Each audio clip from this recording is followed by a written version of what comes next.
보현보살이 다 충만해 있고 똑같은 보살들이 다 그곳에 계시다. 그게 이제 열애 수량품의 내용이에요. 수량이라는 말은 뭐냐 그러면 그냥 간단한 거예요. 생명의 기간. 수는 목숨이잖아요.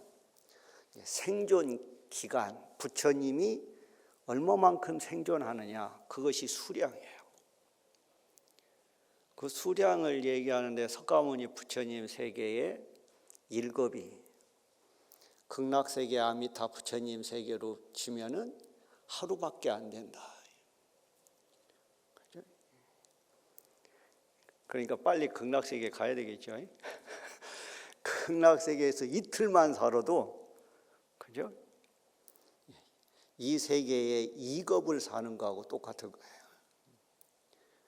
겁이 얼마나 되는 기간이냐는 것은 그것은 아승진 거예요. 헤아릴 수 없다. 겁이 어떤 시간의 단위인지는 여러분들이 검색해 보면 다 나오는 거고, 그런데 이제 표현 방법마다 이제 다 달라요. 그러니까 여기서 이제 앞에서 아승지품에서는 심왕보살에게 부처님이 법을 얘기한 거잖아요. 숫자에 대해서. 그런데 이제 내용이 옛날 어른들이 뭐라고 설명했냐 그러면은 진일체수다. 일체 숫자를 다 표현한 것이다. 그럼 숫자는 뭘 얘기하는 거냐? 부처님의 심업광대다. 부처님의 마음 씀씀이의 크기를 얘기한 거다. 부처님은 얼마만큼 마음 씀씀이가 큰지를 표현한 것이 아승지품이다. 그러면 이제 열의 수량품은 뭐냐? 그러니까 생명의 기간이라는 것은 결국은 요즘 말로 하면 시간이죠. 이 세상에는 우리가 인식할 수 있는 것이 시간과 공간이라고 하는 것으로 표현되는데, 수명이라고 하는 것은 그것은 시간을 얘기하는 거예요. 그러니까 열의 수량품에서 말씀하시는 것은 모든 시간을 다 말씀하시는 거예요. 이것을 이제 통도사에서는 유일하게 이것을 다 표현하는데, 그거를 이제 어떻게 표현하느냐 그러면은, 옛날에는 이제 그 한문 시절이니까 고물의 정자를 써서 우리 통도사 보궁 법당에 그 용마루에 선이 정자로 돼 있다 이렇게 돼서 통도사 보궁의 법당을 정자 지붕이다, 정자각 지붕이다 그렇게 이제 표현했는데, 우리 통도사가 건축적으로 얼마만큼 대단한 것을 표현하는지를 우리가 조금 통도사 다니는 사람들은 그걸 알아야 돼요. 그래서 이렇게 T자로 만나는 이 사이에 뭐가 있냐 그러면은 보주가 설치되어 있어요. 그런데 그게 주물로 된 보주하고 금속 판을 이용해서 그 지붕에 이 T자로 만나는 곳에 이렇게 보주가 세워져 있어요. 그래서 이게 뭐냐 그러니까 T자가 옆으로 되어 있는 T자는 공간을 얘기해요. 그것은 이제 내일 말씀하시게 될 보살주처, 이걸 횡진시방이라고 해요. 가로로 펼쳐져 있는 세상은 시방 세계를 표현하는 거예요. 그 다음에 이렇게 내려온 선은 시간을 표현하는 거예요. 이걸 수궁삼재라고 해요. 한문으로는. 이게 세로는 삼세, 삼재를 궁 표현하고 있다. 다 하고 있다. 그러니까 통도사는 화엄으로 다 이루어진 공간이에요. 그러니까 우리 법당에 우리가 여기서 봤을 때 이렇게 삼각형으로 보이는 것을 합각이라고 그래요. 이렇게 보면은 이게 정멸보궁하면 이렇게 보이죠? 이렇게 이게 지붕이 와서 삼각형 구조를 만들어요. 그걸 합각이라고 그래요. 그 합각 위에 용마루가 세워지는데 우리 법당의 용마루는 T자형으로 되어 있다는 거예요. T자 가운데 내림은 뭘 표현하느냐? 그게 시간을 표현한다는 거예요. 가로로는 공간을 표현하고 그 뒤에 부처님 사리탑이 있는 거예요. 그러니까 부처님은 어떤 존재냐? 시간과 공간을 통합하고 자율자재한 분이 부처님이라는 거예요. 시간과 공간에 구애되지 않는다. 그걸 우리 법당은 표현하고 있다. 전 세계에 이렇게 설명할 수 있는 건축을 갖고 있는 나라는 없어요. 우리 이 도량이 추구하는 가치뿐만 아니라 공간의 배열과 건축이 이 모든 것이 하나로 정확하게 일치한다는 거예요. 법당에 가면 이렇게 법당 이 평방 위에 쌓여져 있는 건축 부재를 거기를 이제 공포라고 해요. 공포 공간이라고 하는데 그게 이렇게 밑에서부터 쌓아 올라가다 보니까 그게 조립식이거든요. 그러면은 목재로 채워지지 않는 공간이 생겨요. 그래서 거기를 흙으로 마감을 해서 벽을 만들어 놓고 거기에 그림을 그려놔요. 그런데 이제 우리 금강계단 정멸보궁에 들어가시면은 그 포벽에 부처님이 다 계셔요. 예. 그럼 내가 정멸보궁 법당에 턱 들어가면은 뭐가 되느냐 그러면은 내가 주인이 되는 거예요. 그래서 사방에 있는 부처님이 나를 환영하는 거예요. 너도 여기에 들어왔냐? 그럼 왜 제가 이 말씀을 드리냐 그러면은 이 세상에 생명을 부여받는 것은 두 가지 종류가 있어요. 첫째는 중생으로서 수명을 부여받고 태어나요. 그러면 중생이 부여받는 생명은 어떤 과정을 통해서 생명을 받냐 했을 때 교리적으로는 미정, 망집 그렇게 표현해요. 미는 헤맨다 그 말이에요. 정은 감정이라는 말이고. 그럼 헤매는 것과 감정 속에서 중생은 끝없이 잘못된 길을 선택하고 있다 그거예요. 이게 미는 뭘 헤매느냐 했을 때 진리를 몰라서 헤맨다 그러게요. 법을 몰라서 헤맨다. 그 다음에 또 하나는 인간은 대부분이 다 뭐로 사느냐? 서양식으로 표현해서 이성으로 살지 않고 감정으로 산다는 거예요. 그래서 여러분은 사람을 이해할 때 감정적으로 이해해야 돼요. 이성적이고 논리적으로 이해하면은요, 그것은 상대를 이해하지 못하는 거예요. 인간의 삶에 저는 90% 이상은 감정이 좌우해요. 내가 어떤 느낌이 든다. 어떤 생각이 든다. 이 감정으로 산다는 거예요, 인간은.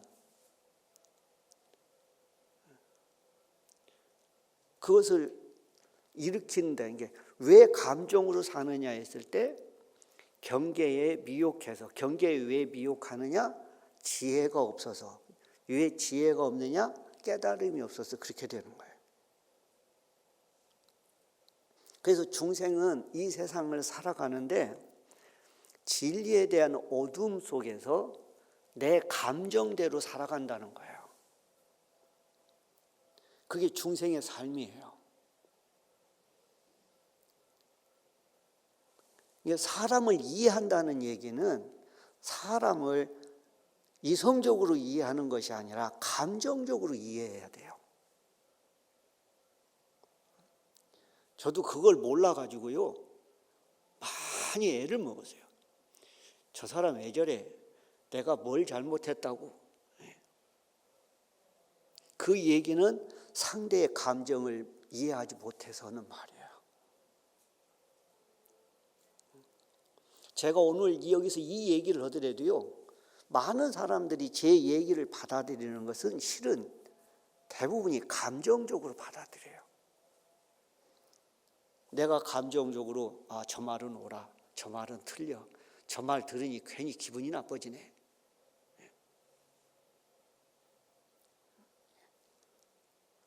그래서 인간은 대부분이 다 살아가는데 감정적으로 생각해서 그 감정 따라서 집착하는 거예요.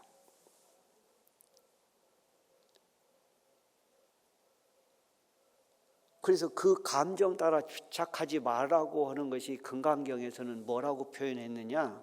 내 감정에 휘둘리지 마라. 내 느낌에 좌우되지 마라. 그걸 금강경에서는 불입 색성양 미촉법이라고 해요. 불입 들어가지 마라.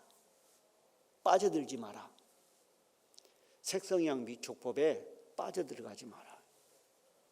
내가 눈에 보이는 곳에, 내가 귀에 들리는 것에, 내가 신체적으로 느끼는 곳에, 내 생각 속에, 내 지식과 내 체험 속에 빠져들어가지 마라.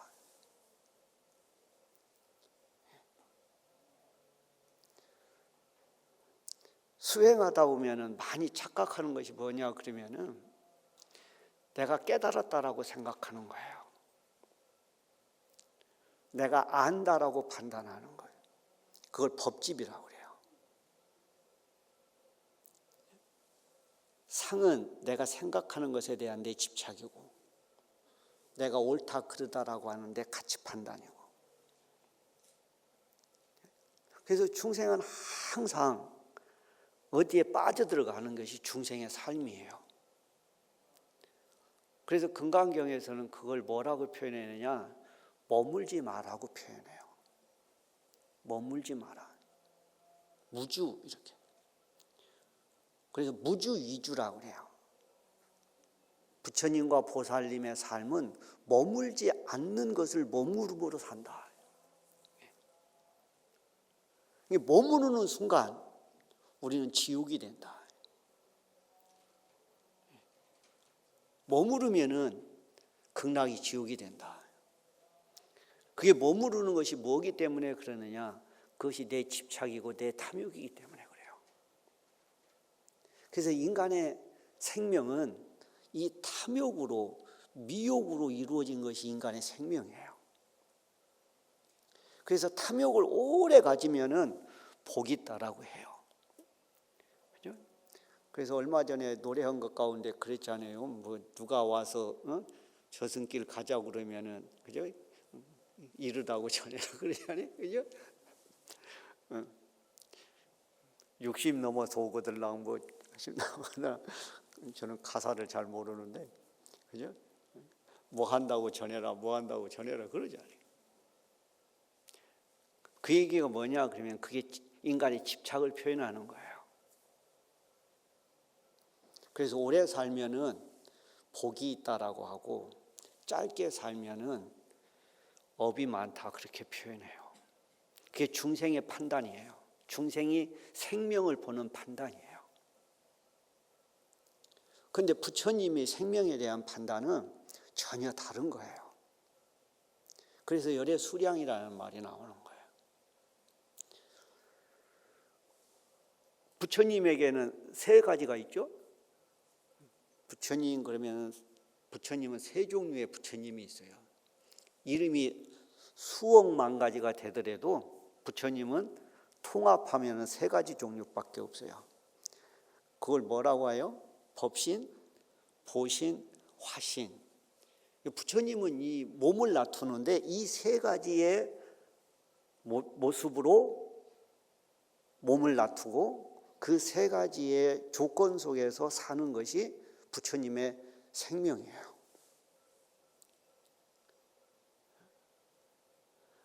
그러니까 중생은 지혜가 없어서 자기 감정대로 수없는 집착을 만들어서 사는 것이 인간의 생명의 단위라고 한다면, 부처님의 가운데서 법신으로서의 열애는 가장 기본이 뭐냐 그러면은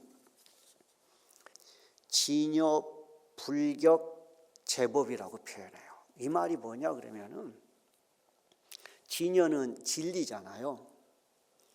진리는 불격, 떨어져 있지 않다, 구별되지 않는다는 거예요. 뭐와 구별되지 않느냐? 제법, 이 세상에 존재하는 모든 것과 전혀 다르지 않게 있다. 이게 이제 말이 굉장히 골치 아픈 말이죠. 이게 이제 초기 불교하고 화엄 불교가 표현하는 방법이 전혀 다른 거예요. 초기 불교는 이 세상의 모든 것들은 무상이고 무하라고 생각하는 거예요. 근데 여기서 진여 불격 제법이라고 하는 것은 이 세상에 존재하는 모든 것들이 진리의 모습으로 있다는 거예요. 무상의 모습도 아니고 무아의 모습이 아니다.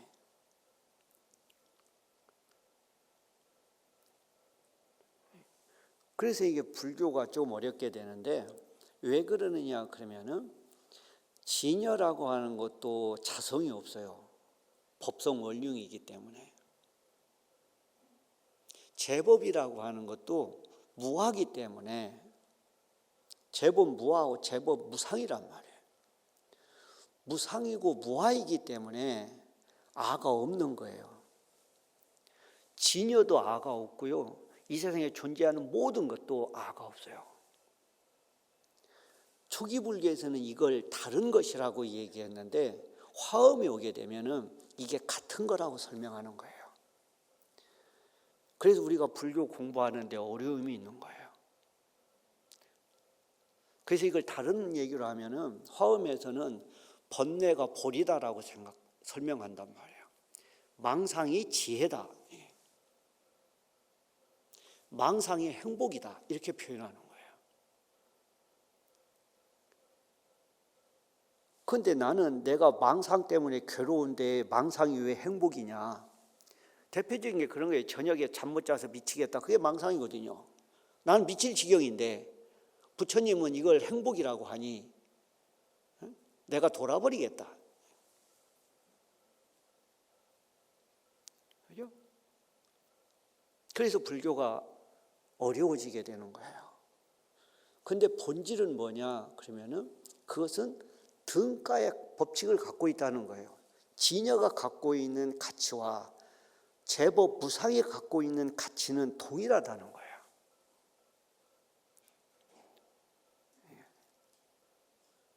그래서 선사 스님들은 대표적인 것이 조사설의 달마 스님이 왜 이 땅에 왔습니까? 라고 물었을 때, 전전백수자 저 뜰에 있는 잣나무다, 저 나무다, 이거다, 이렇게 표현하는 거예요. 이것은 제법이기 때문에 부처님이 될 수가 없는 거예요. 이게 사기지 어떻게 부처예요. 그런데 이것을 과감히 부처라고 얘기할 수 있는 것은 이 사기가 본질이 부처하고 똑같기 때문에 그런 거예요.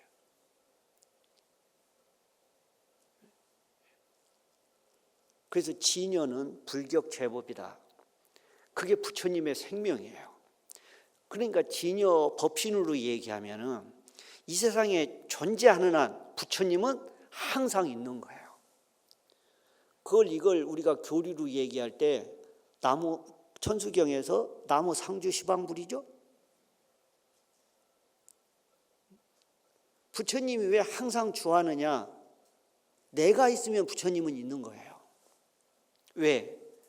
나라고 하는 이 몸뚱이와 부처님은 다르지 않기 때문에. 그래서 부처를 내 밖에서 구하는 것은 어리석은 일이다.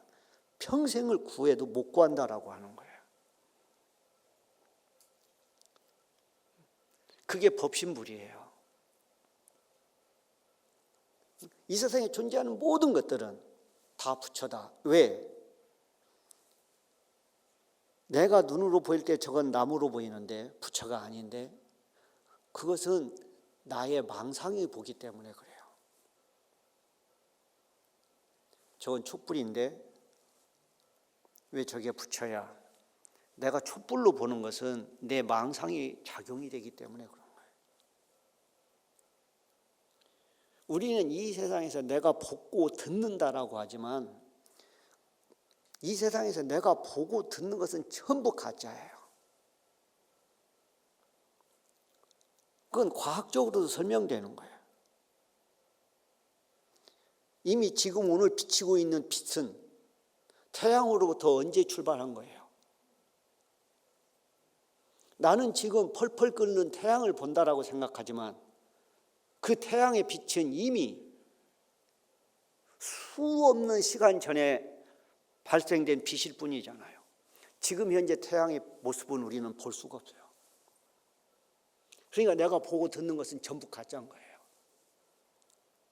근데 내가 보고 듣는 것이 전부 우리는 진짜라고 생각하는 거예요. 그래서 중생이 부처를 보지 못하는 거예요. 저 촛불을 내 망상이 보지 내 마음이 보지 못하니까. 그래서 수행이라고 하는 것은 뭐냐? 내 망상을 끊임없이 수정해 가는 것이 수행이에요. 그것을 하는 방법으로 우리가 제시된 게 뭐냐? 그걸 부처님이 말씀하신 참여라는 거예요. 내 눈을 끊임없이 교정해 간다. 그래서 과거의 눈, 과거의 생각을 항상 참여라는 방법을 통해서 새로운 나의 모습으로 전환해 간다. 그러니 이 세상의 모든 것들은 거룩하고 아름다운 것밖에 없는 거예요. 근데 내 감정이 작동하는 순간 이 세상은 두 가지밖에 없어요. 내가 좋아하는 것, 내가 싫어하는 것. 그래서 좋아하건 싫어하던 그 모든 것들은 다 망상의 작동인 거예요. 그래서 우리 절에서 수행하는 모든 사람들은 내 감정이 어떤 감정이 일어나든지 간에 이 감정은 망상이라고 하는 사실을 아는 것이 수행의 첫 시작이에요. 화엄경 이세간품에 마구니에 대해서 설명할 건데 뭐가 있느냐 그러면은요, 선지식 부처님도 말하고 그래요. 왜? 내가 부처님을 집착하기 때문에. 그죠? 내가 부처님을 좋아하면은요, 부처님 얼마나 힘들겠어요. 내가 부처님 스토커잖아. 쟤는 집도 안 가. 여러분, 내가 부처님을 좋아하고 쫓아다니면은요, 부처님 입장으로 보면은요, 내가 스토커인 거예요. 내가 파파라치고. 근데 파파라치 스토커하고 뭐가 행복해요?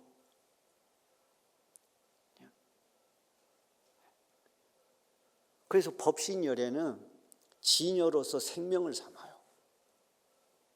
그게 부처님이에요.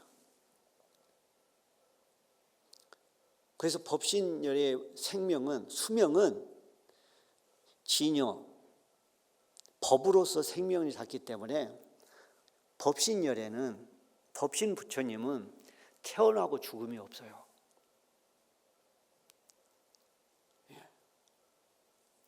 그 다음에 이제 보신열애가 있고 세 번째가 화신열애가 있는데, 보신열애는 태어남은 있는데 죽음이 없는 게 보신열애예요.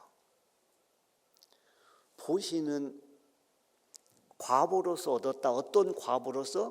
깨달음이라고 하는 결과로서 얻어진 몸을 보신이라고 하는 거예요.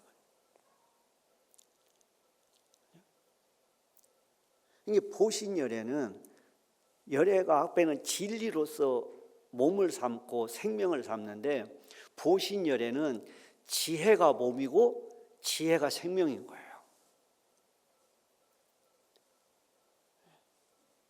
화신열에는 그 응신이 원력으로 표현된 몸이 화신이기 때문에 인연에 따라서 다 달라진 거예요. 그래서 화신 부처님으로서 대표적인 분이 석가모니 부처님이잖아요. 석가모니 부처님은요, 화신열애로서 주어져 있는 경전의 삶이 뭐냐? 그럼 100년이에요. 100세를 산다는 거예요. 부처님 100세 살았어요? 못 살았어요? 왜 못 살았어요? 마구니를 뿌리치들 못해가지고, 마구니의 부탁을 이 양반이 떨치들 못해. 시잘데없는 소리 하지 말을 못해가지고, 마구니 와가지고 이제 할 만큼 살을 만큼 살았으니까 가시죠. 그러니까 시잘데없는 소리, 이 소리를 못해. 저 같으면 하지, 그죠? 네가 뭐 한다고 나한테 가라 마라 하냐. 근데 부처님은 자비심이 넘치니까 그 마구니가 얘기하는 것을 어떻게 해볼 수가 없어서, 그래 내 3개월 뒤에 갈게 그러신 거예요. 마구니하고 협상해서 얻은 게 부처님이 겨우 3개월이에요. 부처님 협상력이 별로 안 좋아요. 그죠? 얼마나 안타까워. 마구니하고 협상해가지고 겨우 3개월 얻어가지고 고향 가다가 돌아가시는 거잖아요.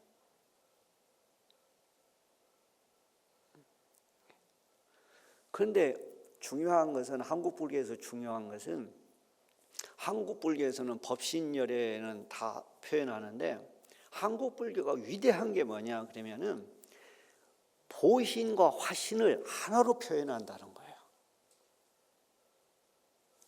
다르게 표현하지 않고. 다른 나라는 다 다르게 표현해요. 보신으로서 대표적인 게 뭐냐 그럼 아미타 부처님이에요. 아미타 부처님이 법장 비구로서 48가지 원력을 다 성취해서 부처님이 됐다. 그래서 원을 이룬 결과로서 얻어진 부처님, 그게 보신으로서 가장 대표적인 아미타 부처님이에요. 석가모니 부처님도 보신이에요. 왜 보신이냐? 보리수 아래에서 깨달음을 얻었잖아요. 수행을 통해서. 원력을 통해서 부처님이 됐던, 수행을 통해서 부처님이 됐던, 결과로 부처님이 됐으니까 중생의 구제를 강조하면 화신이 되고요, 중생의 부름에 응하면 응신이 되고요, 깨달았으면 보신이 되는 거예요. 그런데 한국 불교는 이 화신과 보신을 하나로 표현해요. 이게 한국 불교의 위대함이에요. 그런 증거가 있냐? 증거가 넘쳐나죠. 그래서 제가 대표로 듣는 게 딱 2가지인데, 속구람 부처님. 속구람 부처님의 본존불은 석가모니예요. 왜 석가모니냐? 항마 촉지인을 하면 석가모니 부처님이에요. 항마 촉지인. 손가락으로 땅을 가르치고 있는 모습, 마구니를 항복시키는 모습, 이건 석가모니의 대표적인 심볼이에요. 상징이에요. 아미타 부처님은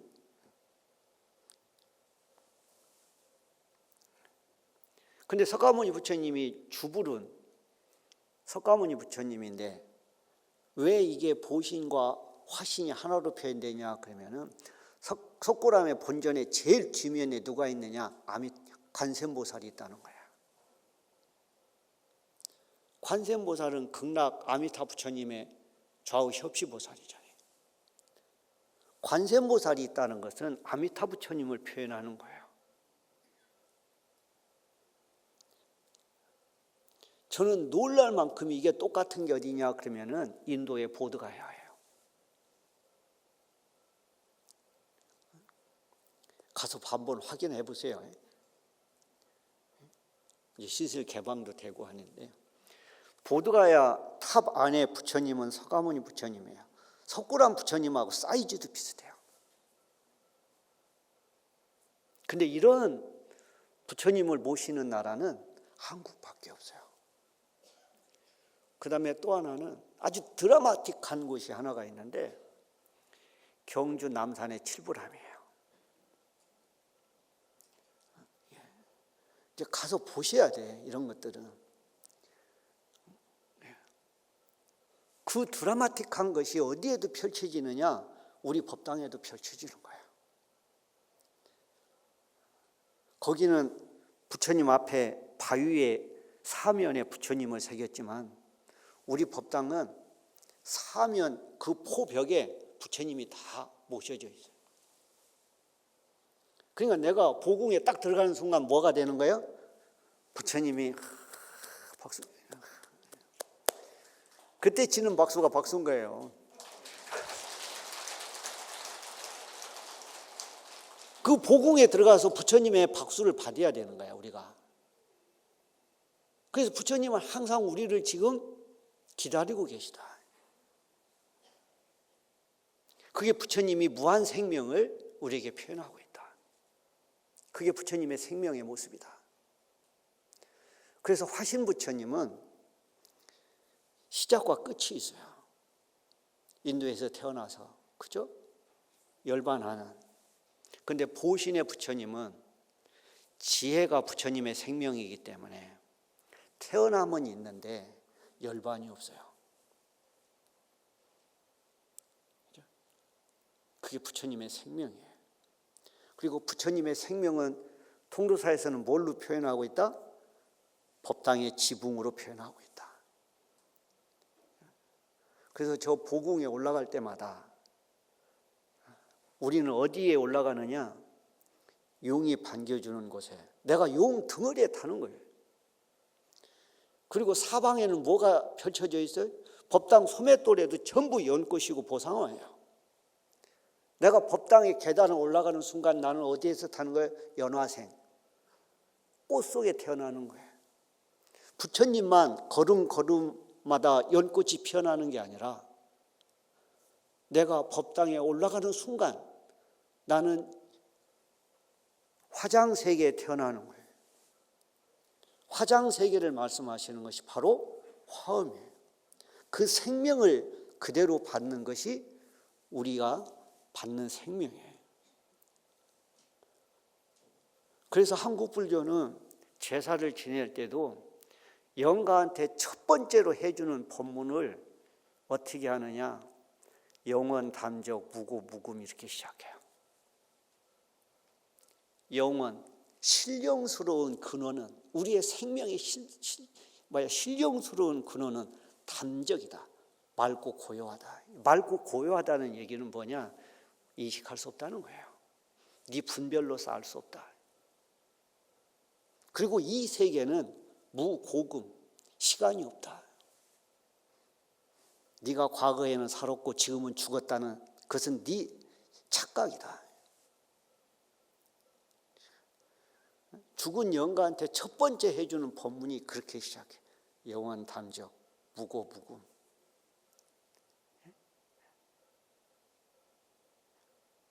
묘체 원명, 하생하사. 묘체는 원명한데 무엇이 죽고 무엇이 살았단 말이냐.